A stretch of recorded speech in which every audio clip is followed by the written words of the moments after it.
Sami Abdelkhalq, professeur à l'INSEA. Je crois que cette rencontre est très intéressante. Il a réuni plusieurs personnes qui ont travaillé séparément sur le modèle de développement que nous voulons construire.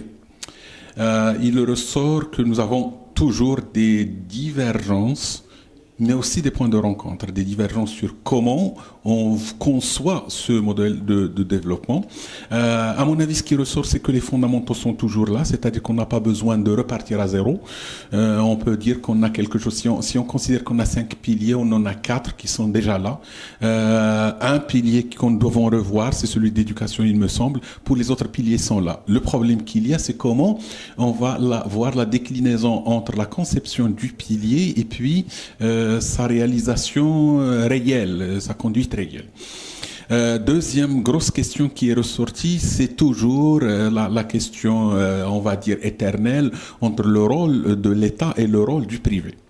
Il semble que l'investissement public, tout comme l'investissement, d'abord le partage de l'investissement entre l'investissement public et l'investissement privé, ce partage, il semble qu'il n'a pas donné satisfaction puisque l'investissement ne crée pas la croissance et la croissance que nous sommes en train de vivre au Maroc ne crée pas d'emploi.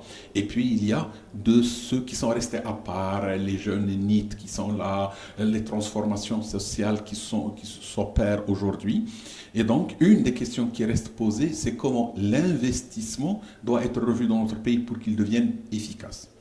Ceci nous renvoie à la question de la gouvernance, au problème de la corruption, au problème des rentes qui sont données à des secteurs, à comment doit-on aider le secteur privé pour qu'il reste efficace, pour qu'il devienne efficace, puisqu'actuellement, on observe que le secteur privé bénéficie tant bien que mal des aides de l'État à travers des subventions ou à travers des dépenses fiscales, mais le retour n'est pas à la hauteur. Ceci ne veut pas dire qu'on doit abandonner le secteur privé, au contraire, mais il y a des comptes à rendre pour que cet investissement soit effectivement rentable, cet investissement de l'État soit rentable au niveau de l'investissement privé. Il y a plusieurs autres dimensions qui ont été évoquées, en plus du rôle ou du partage, le rôle de l'État, le rôle du privé, au niveau de ce qui est environnement, de ce qui est problème de l'eau. Comment doit-on gérer la question de l'eau dans le futur dans notre pays? Puisque c'est fondamental. On a dépassé le stress hydrique et donc ça pose des problèmes. Comment doit-on gérer nos villes? Comment doit-on gérer l'équilibre au niveau de la campagne et au niveau de la structure de l'économie dans son ensemble? L'agriculture, est-ce qu'on doit toujours rester avec ce partage? Tout à fait. On a eu l'intervention de M. Chantanayan Devaradjan de la Banque mondiale qui nous montrait que la structure de l'économie n'a pas évolué. Et ceci ne permet pas l'émergence d'un nouveau modèle de développement. Et donc, il faut revoir aussi cette dimension. Donc, globalement, je crois que les questions les plus importantes ont été évoquées. La discussion a été très vive, puisque chacun croyait à la vision qu'elle a, et c'est très important.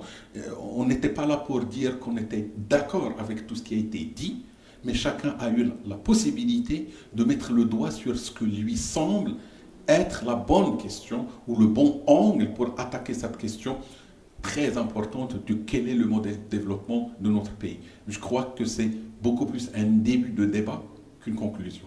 Merci.